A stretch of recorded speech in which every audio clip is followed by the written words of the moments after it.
Assalamualaikum warahmatullahi wabarakatuh.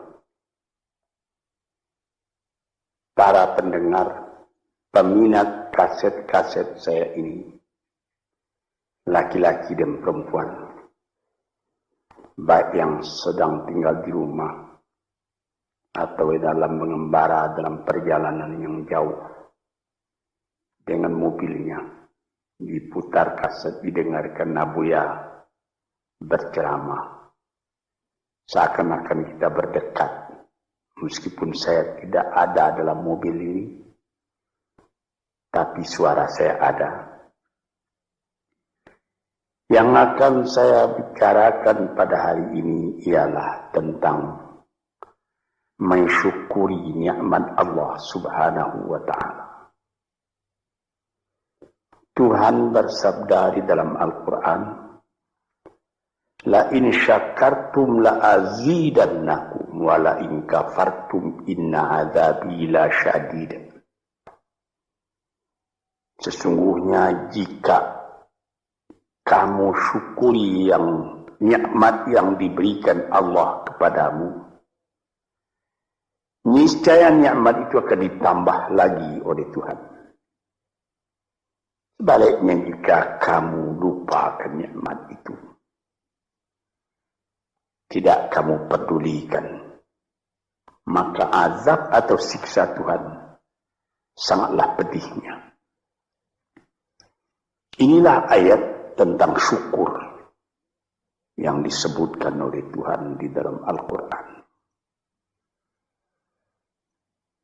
Sebenarnya nikmat yang diberikan Allah kepada manusia itu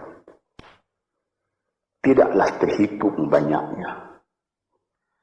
Tuhan pun mengatakan wa in ta'udu ni'matallah la tuhsuha. Jikalau kamu hendak menghitung nikmat Allah, tak dapat kamu membilang berapa nikmat itu. Ada alat-alat modern sekarang yang dipakai orang, komputer, yang dapat menghitung berjuta-juta, bahkan bermiliar dengan cepat. Tapi bagaimanapun cepatnya hitungan komputernya nanti sudah rusak dan nikmat Allah belum juga semua dapat dituliskan. Apa yang kita syukuri? Apabila kita mengenalkan nikmat Tuhan itu, kita menjadi kaya dalam batin. Kita tidak jadi murung dalam hidup. Sejak dari matahari yang terbit di waktu pagi, terbenam di waktu sore, di waktu senja, lalu berganti dengan malam, dan apabila malam sudah datang, bintang-bintang pun berkelap-kelip di langit. Itu pun sudah kita syukuri jika kita mengenal Dia. Di atas bumi sendiri pun kayu-kayu yang menghijau, buah-buahan yang renum masak, ikan di laut, deburan pasir ketika ombak mengempaskan dirinya ke pantai, pohon kelapa nyiur yang melambai di tepi pantai, dan segala macam yang lain yang susah buat dituliskan, buat diucapkan pun, menjadi perbandingan, menjadi peringatan kepada kita bagaimana besarnya nikmat yang melingkungi manusia ini. Tuan-tuan yang terhormat, di dalam Al-Quran Tuhan pernah bersabda, wa khalaqna lakum ma fil ardi jami'a. Semua isi bumi ini kami sediakan buat kamu. Kami sediakan buat kamu.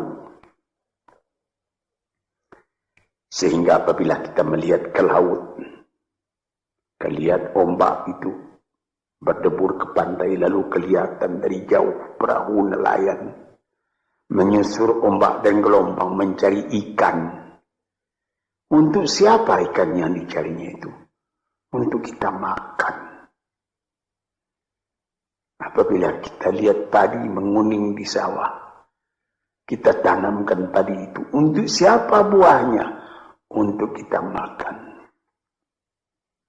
Pisang yang tumbuh di pekarangan rumah kita untuk kita makan. Malahan kalau kita lihat binatang-binatang berkaki 4, kambing, sapi, kerbau. Hei kambing, hei sapi, hei kerbau. Mengapa kamu gemuk? Mengapa kamu jadi besar? Kami disediakan buat kamu.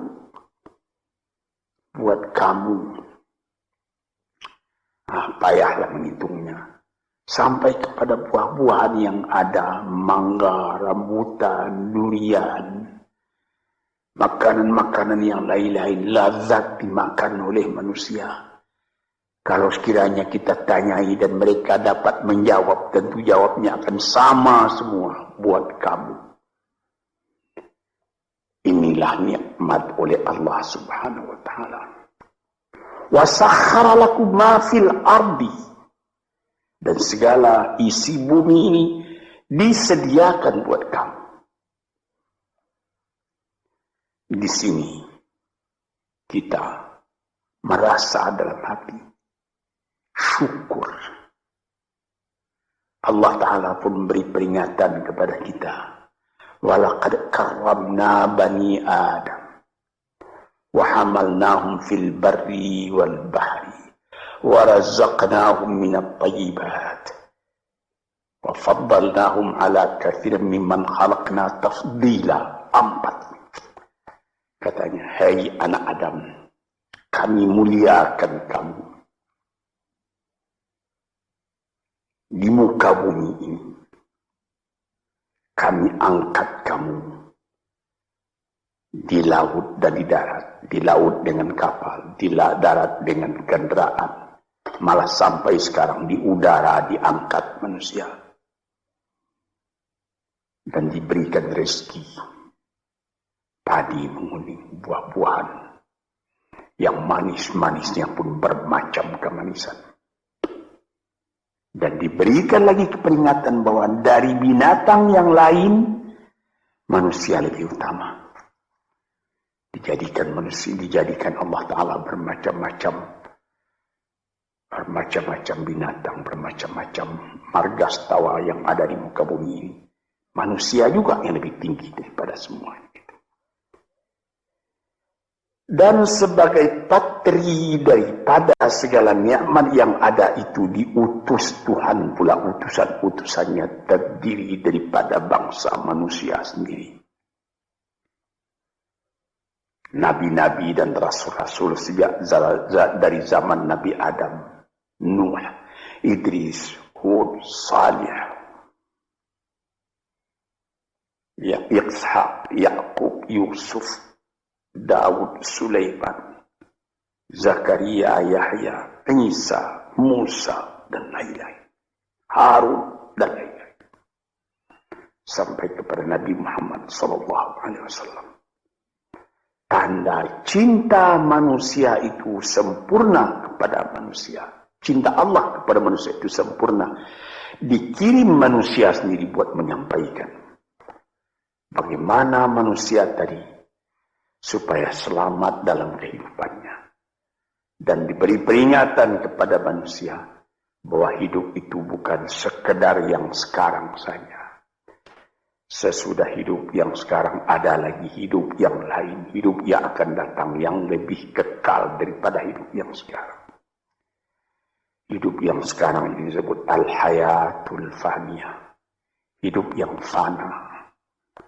Kelihatan sebentar, kemudian hilang. Sesudah hilang tak kembali lagi. Tapi nanti disambut dengan al-hayatul baqiyah. Hidup yang kekal. Disitulah kehidupan yang sejati. Kita kembali kepada yang tadi. Mengenal hidup yang seperti ini saja sudah patut disyukuri. Kalau kita tidak mengenal hakikat dari kehidupan itu, apalah ubah kita dengan binatang? Tuhan pernah bersabda dalam Al-Quran. Dia katakan, walaqad zara'na li jahannama katsiran minal jinni wal insi lahum qulubun la yafqahuna biha wa lahum adhanun la yasma'una biha wa lahum a'yunun la yubsiruna biha wa lahum adhanun la yasma'una biha ulaika kal an'am bal hum adall wa ulaika humul ghafilun. Akan kami lemparkan kepada neraka kesengsaraan, api neraka jahanam. Manusia, dia berhati tapi tidak memperhatikan, dia bermata tak melihat, dia berkuping tak mendengar. Apalah ubahnya manusia demikian itu dengan binatang, bahkan lebih lagi sesatnya dari binatang. Sebab binatang kalau dia tidak berpakaian, tidak ada orang menyalahkan. Tidak ada kata salah, kata benar dan salah pada binatang. Nah, sebab itu maka manusia yang tidak mempergunakan hatinya, matanya, telinganya, lebih hina dari binatang. Dan mereka itulah orang yang lalai, tak memperhatikan hakikat dari kehidupan itu. Maka tanda syukur kita kepada Allah. Kenallah dirimu dan kenallah hidupmu. Dari mana engkau datang? Di mana engkau sekarang? Kemana engkau pergi lagi sesudah ini? Kambing, sapi, kerbau tidak membicarakan ini. Dia cuma memikirkan makan. Manusia disuruh memikirkan ini. Taruhlah manusia itu tidak ada nabi, tidak ada utusan dari Allah datang. Akalnya sendiri pun di dalam kehidupan itu hendak mencari juga jalan yang baik, hendak menjauhi juga jalan yang buruk. Tak ada orang yang menyukai yang buruk dalam hidup. Walaupun orang yang telah terlanjur berbuat buruk sekalipun dia menyesali karena dia tidak dapat menahan dirinya. Sebab itu maka bersyukurlah kita kepada Allah. Kehidupan kita itu tidak disia-siakan, tidak disia-siakan oleh Allah. Yahsabul insanu ayyutraka sudah. Apakah manusia menyangka bahwa dia akan dibiarkan saja, tidak terpelihara, berjalan tidak tentu arah? Tidak. Tidak. Sejak dari masa dalam menjadi nutfah lagi, sampai menjadi insan sudah menjadi pikiran kita.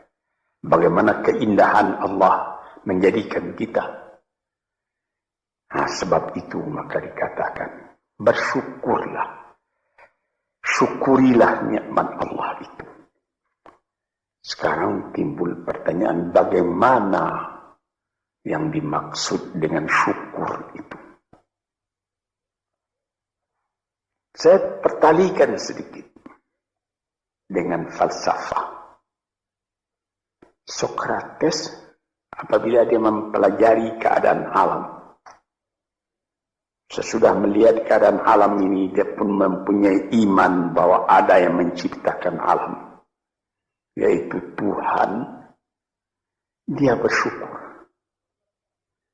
Mengetahui itulah hakikat hidup, kata beliau. Mengetahui itulah kebahagiaan sejati, kata beliau. Maka di sini kita melihat, syukur ya Allah, aku tidak dijadikan jadi binatang.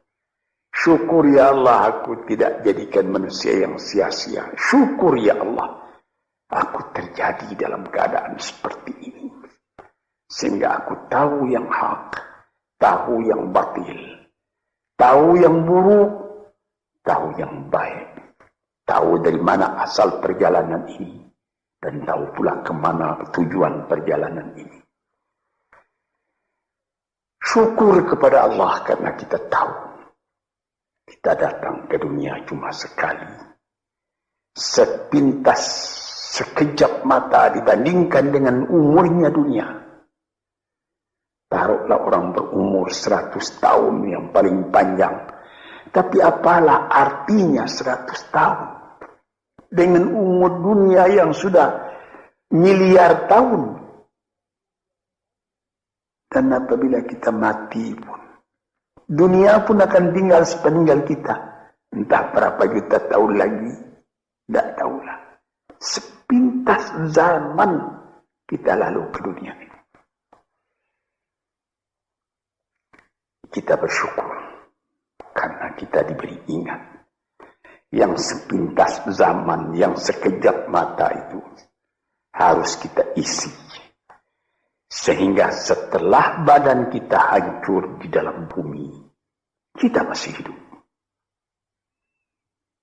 Ini, saudara-saudara pendengar yang terhormat, kita sudah mati hancur di kandung tanah, tapi masih hidup.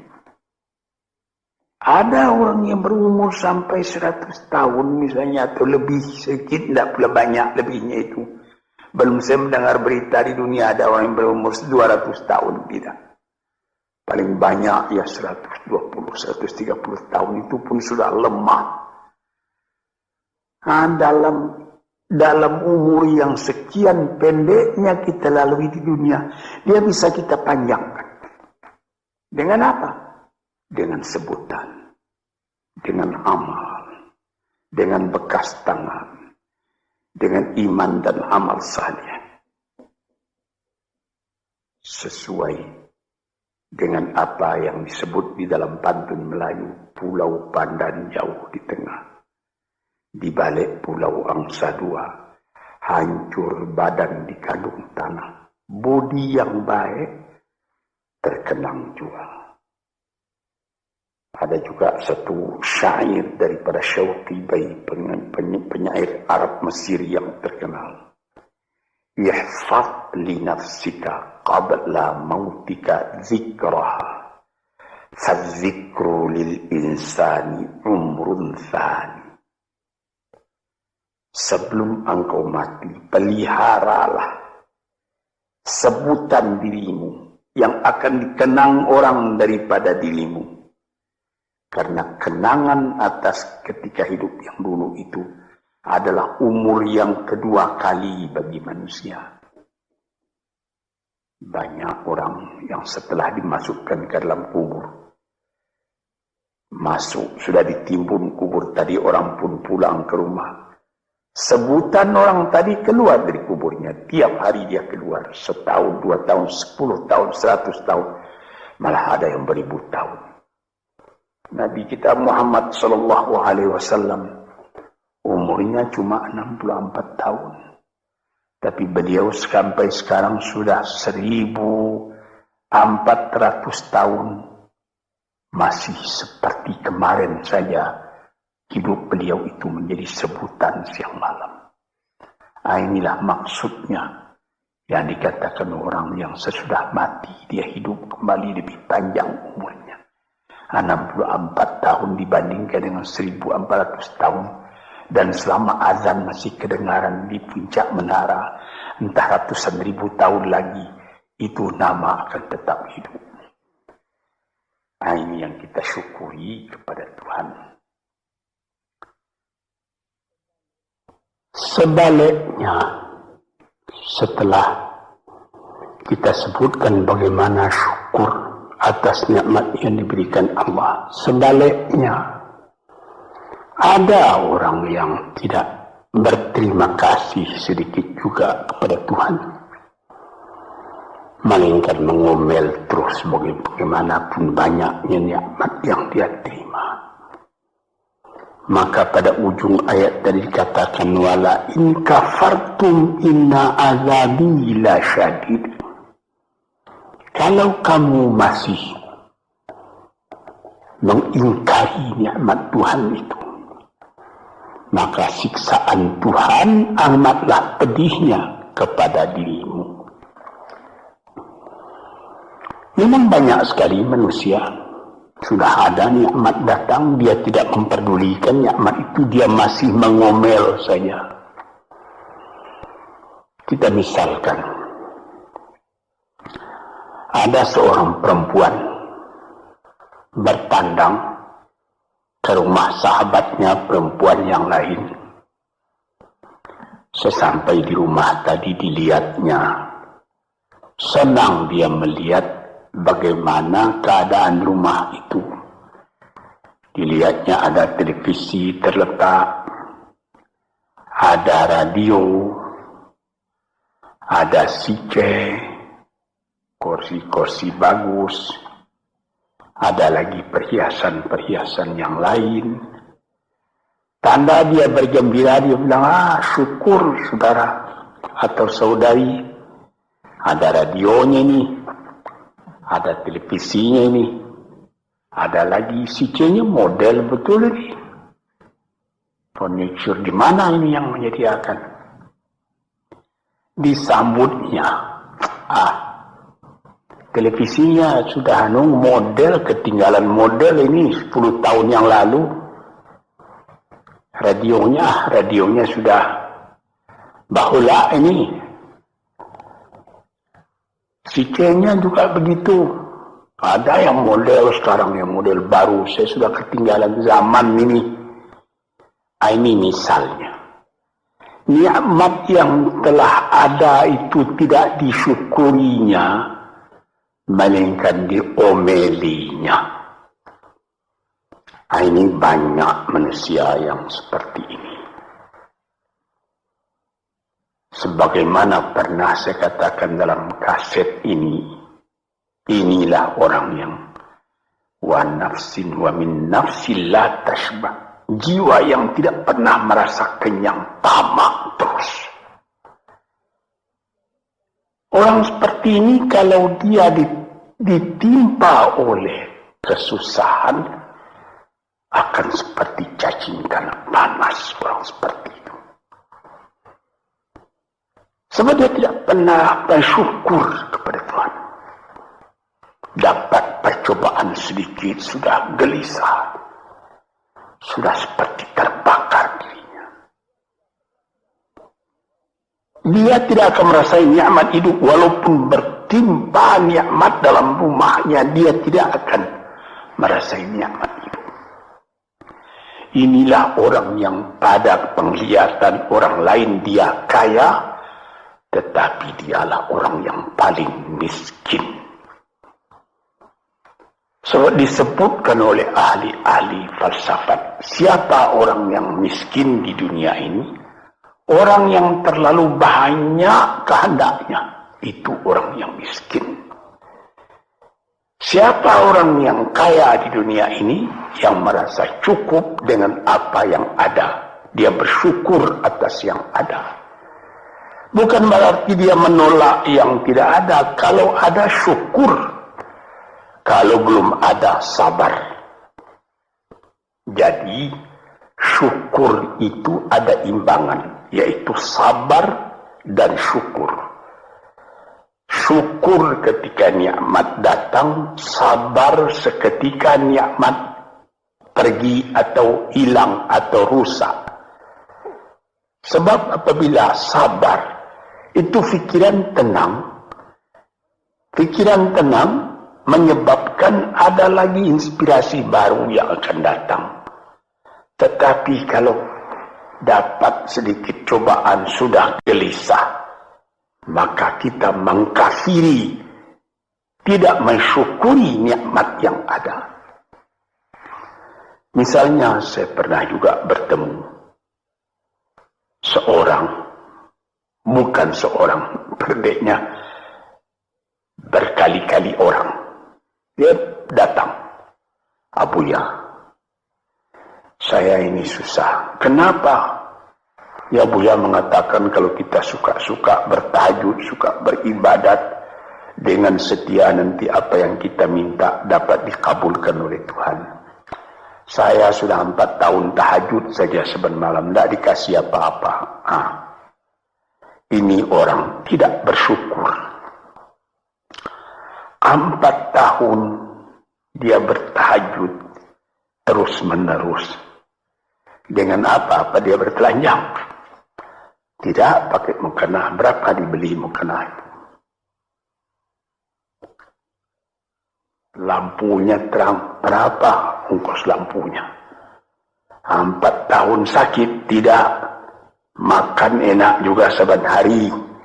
Cuma permintaan belum dikabulkan. Nikmat yang ada dalam tangannya dia lupa karena mengharapkan nikmat akan datang. Inilah orang. Wa ila in kafartum inna azabi lasyadid. Kalau kamu lupa kepada nikmatku, azabmu yang akan kamu derita lebih sakit lagi. Misalnya tadi itu, saya sudah bertahajud sekian tahun, tapi permintaan saya tidak dikabulkan. Berfikirlah sedikit. Itu namanya perkataan kan kurang sopan kepada Tuhan. Seakan-akan kita yang menentukan. Tuhan, mari sini. Kasih saya. Seperti begitu kita kepada Tuhan. Padahal bukan karena mengharapkan diberi apa-apa itu yang menjadi pokok. Kita sebagai hamba Allah dihidupkan di dunia ini buat apa? Di dalam Quran dikatakan ma khalaqtul jinna wal insa illa liya'budun. Tidaklah aku jadikan jin dan manusia malaikat untuk beribadat kepadaku. Jadi artinya bukan 4 tahun. Selama hidup hendaknya kita beribadat kepada Tuhan. Bukan mengharapkan apa-apa karena yang ada ini sudah harapan kita. Yang ada disyukuri. Ini satu contoh. Saya ingatkan. Apa maksudnya? Inna azabi lasyadid. Orang yang lupa kepada nikmat Allah, nikmatnya Allah dia lupakan, dia tidak bersyukur, siksaan datang. Siksaan apa? Gelisah hatinya selalu. Itu siksaan, itu gelisah. Sudah dapat mobil. Apa merek mobil? Mereknya Holden. Ya, tapi baru dipakainya 2-3 hari. Ya, tapi sekarang ada lagi ini Holden. Mau pakai Mercedes Benz. Pakai apa lagi? BMW, Volvo, macam-macam. Macam-macam pikirannya itu sudah siksaan buat dia. Padahal bukan pula dilarang mencita-cita yang baru itu. Bukan dilarang. Tapi berpikirlah dengan wajar yang akan datang disyukuri. Yang telah ada ini lebih disyukuri lagi. Orang gelisah karena mengharapkan yang baru. Dia lupa keadaan kekayaan yang ada pada dirinya sendiri. Cobalah. Kita kaya. Mobil ada. Rumah besar. Ini cukup. Tapi badan sakit. Bagaimana? Saya teringat salah seorang sahabat saya telah meninggal. Itu terkenal orang kaya besar. Bapak Rahman Tamin. Dia di rumah sakit. Dia ketika itu baru saja membuka pabrik tekstil di Surabaya. Jadi, bukan main dia terkenal. Jadi ketika dia sakit, saya pergi melihat dia. Sekarang saya mengerti, katanya, apalah arti kekayaan saya yang banyak itu, katanya. Yang penting sekarang ini bagi saya sehat. Ini perkataan dari seorang mukmin yang mengetahui berapa nikmat Allah. Tapi nikmat yang paling besar itu kesehatan, bukan kekayaan. Dia berdoa kepada Tuhan, dia beribadat. Dia minta, ya Allah, sehatkanlah badanku atau tetapkanlah imanku. Ini saya pernah melihat. Di sini kita melihat bahwa kesehatan badan adalah kekayaan yang tidak ada nilainya. Walaupun engkau tidak mempunyai banyak kekayaan, tapi badanmu sehat, kekayaan berjuta-juta itu. Engkau tidak banyak kekayaan, tetapi engkau makan enak. Pernah saya juga berjalan-jalan dengan seorang teman orang kaya, naik mobil lalu di dekat sawah, orang-orang bekerja sawah. Ketika itu hari kira-kira pukul 12.30 hari, saya melihat bagaimana sesudah membajak sawahnya, orang yang punya sawah tadi makan. Dibawakan oleh istrinya dari kampung di dalam besek nasi yang akan dimakan oleh suaminya, dimakan oleh suaminya itu. Sehingga kawan saya yang punya mobil tadi menjadi dalam hatinya itu seakan-akan iri. Saya yang tinggal di gedung besar, di rumah besar, mempunyai mobil beginian, tidak merasa enak makan seperti itu. Coba Tuhan, berapa nikmat Allah. Maka itu kita kembali kepada pangkal kaji tadi. Wa in syakartum la azidannakum. Apa nikmat yang telah diberikan oleh Allah Ta'ala, syukurilah. Apabila itu engkau syukuri, badanmu sehat, hatimu senang, dadamu lapang. Dalam hal itu insya Allah Tuhan memberikan lagi tambahan nikmat itu. Wala in kafartum, tetapi jikalau engkau lupakan nikmat itu, itu namanya sama dengan kafir. Melupakan nikmat itu sama kafir. Sebab kafir itu ada namanya kafir inad, kafir juhud, kafir nikmat. Kafir inad artinya keras kepala. Kafir juhud, ingkar, tak mau percaya. Kafir nikmat, nikmat Tuhan telah datang, lupa nikmat itu. Itu juga termasuk kafir namanya. Kalau kita lupakan nikmat itu, maka kita sudah meracun diri sendiri. Makan tidak enak lagi. Mengapa? Ya habis. Rumah sewa saya sudah 40 pintu banyaknya. Tapi yang di sana tidak dibayar orang. Di sana itu hampir terbakar rusak. Jadi berapa? Ada 2 rumah. Jadi yang 30 bagaimana? Lupa itu. Inilah beberapa contoh daripada orang yang memungkiri nikmat Allah. Itu juga merubah kepada rupa muka kita. Orang yang selalu tidak puas, walaupun dia punya kekayaan sudah berlimpah-limpah, tapi rasa syukurnya tidak ada, makannya pun tidak enak. Di dalam rumah tangganya pun dia menjadi selalu berungutan saja. Ketika mula-mula datang sesudah penyerahan kedaulatan pada tahun 50 datang ke Jakarta, suami istri hidup dengan sederhana, makan enak, tertawa pagi, tertawa sore, apa yang ada dimakan yang tidak sabar. Kemudian berlimpah-limpah rezeki. Rezeki datang, mulai lalai daripada Tuhan. Mulai lupa kepada nikmat. Lama-lama tidak mensyukuri nikmat. Timbul berkelahi dalam rumah. Si laki-laki tadi melihat lagi ada perempuan yang lebih muda. Dia mau kawin lagi, ribut lagi dengan yang tua, macam-macam. Nampak sebagaimana saya katakan tadi, nampak oleh orang luar, orang ini senang ini.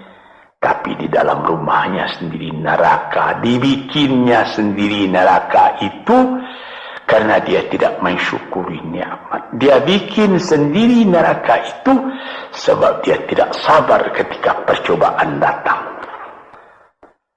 Disinilah tuan-tuan pendengar kaset yang saya cintai. Saya katakan di dalam agama kita disuruh qanaah. Apa? Menyambut dengan kedua belah tangan nikmat yang diberikan Allah, kecil atau besar. Yang penting nilainya. Nilai nikmat itu ialah apabila kita terima dengan syukur.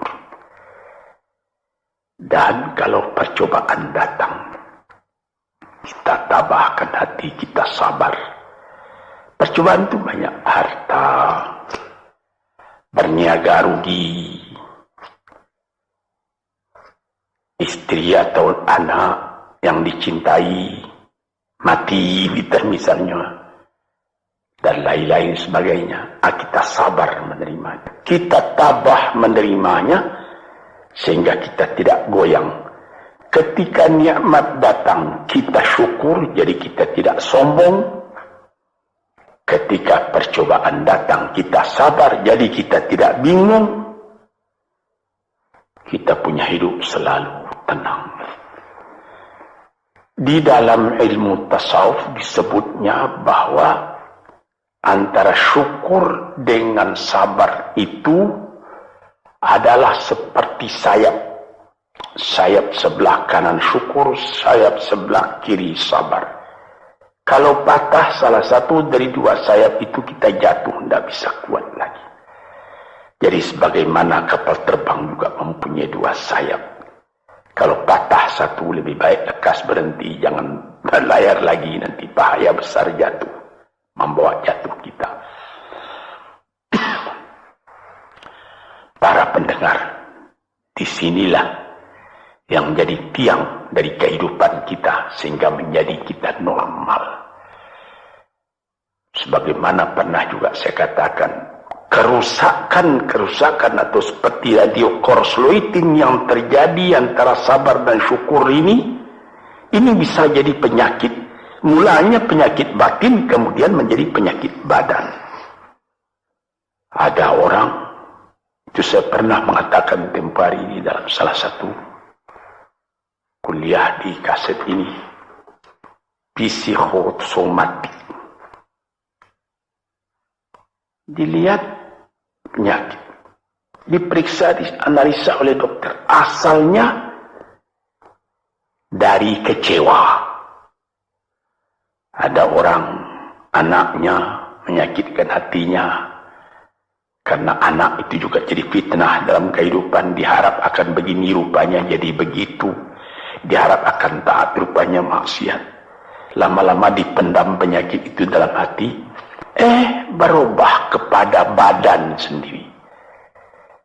Kadang-kadang sakit jantung, kadang-kadang eksim, kadang-kadang kudis. Ajaib.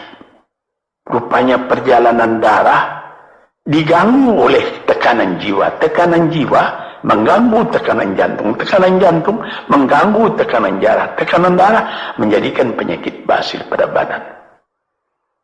Sebab itu maka dikatakan, barang siapa wa man a'rada an dzikri fa inna lahu ma'isyatan dhanka. Barang siapa yang menolak peringatanku, dia punya hidup nanti akan sengsara. Sengsara jadi penyakit. Fi qulubihim maradun fazadahumullahu marada. Dalam hatinya ada penyakit, ditambah lagi oleh Tuhan dengan penyakit lain. Diperiksa oleh dokter. Badanmu tidak sakit ini pikiranmu yang sakit. Macam-macam. Disinilah saudara-saudara yang terhormat. Maka syukur itu adalah satu nikmat yang kita sendiri mengusahakan supaya terjadi pada diri kita sendiri. Dan gelisah itu adalah laknat yang kita tumbuhkan sendiri. Sebagaimana pepatah orang Melayu, makan hati, berulam jantung. Hatinya sendiri dia makan, jantungnya sendiri diambil ulam, akhirnya kurus kering, pikiran pun jadi tertumbuk, cahaya mata pun menjadi muram, hati gelisah, kepercayaan kepada Allah tidak ada lagi, kepada hidup pun tidak ada lagi. Na'udzubillahi min dzalik. Para pendengar, peminat kaset-kaset ini, saya serukan, gembirakan hati, kuatkan iman kepada Allah, syukuri segala nikmat, sabar kalau datang percobaan.